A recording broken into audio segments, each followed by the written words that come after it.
Jai Gurudev, once again, thank you for joining us today. Today we have with us an art of living expert and an officer of the Vedic Sansthan. This is chapter 64 of the Sunder Kand.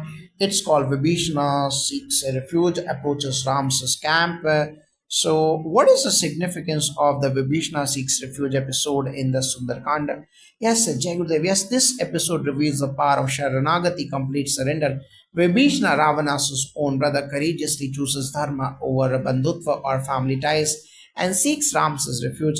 Despite being a Rakshasa, he is accepted by Rama with open arms. His Holiness Gurudev Shri Shri Ravi Shankar Ji often says, when you drop the ego and surrender, you are lifted by divine grace. This chapter mirrors that exactly. It teaches that no matter one's past or background, sincere surrender to truth and righteousness brings protection and upliftment.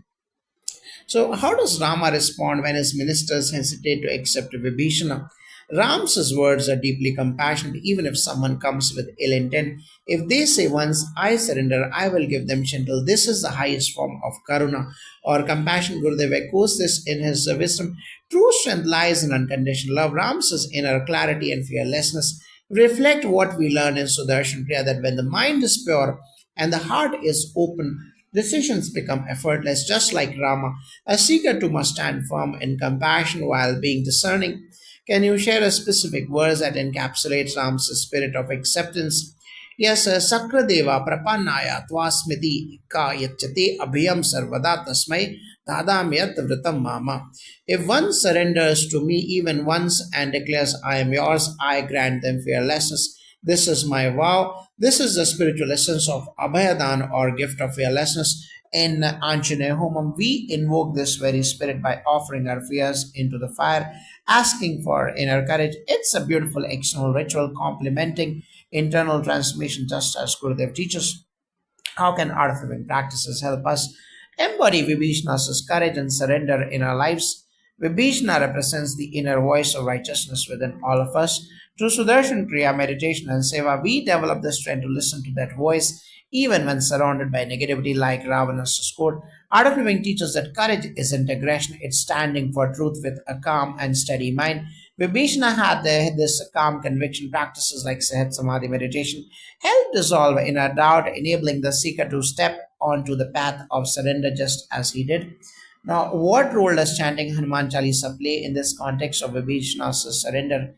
Yes, Hanuman Chalisa invokes the protective and guiding energy of Lord Hanumana, who himself convinced Ram's ministers to accept Vibhishana. When we chant lines like Sankat se Hanuman Churave, Manakam Vachan Dhyana Jolave, we invite that very energy of clarity and support into our lives. Gurudev always says that Hanumana is the embodiment of devotion and intelligence. Chanting the Chalisa awakens both the heart's devotion and the mind's clarity, preparing us to surrender like Vibhishana.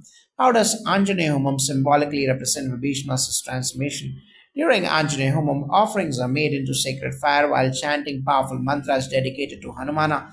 This act symbolizes burning away attachments, fears, and ego, just as Vibhishana left behind his royal status, comforts, and even his brother to walk the path of Dharma.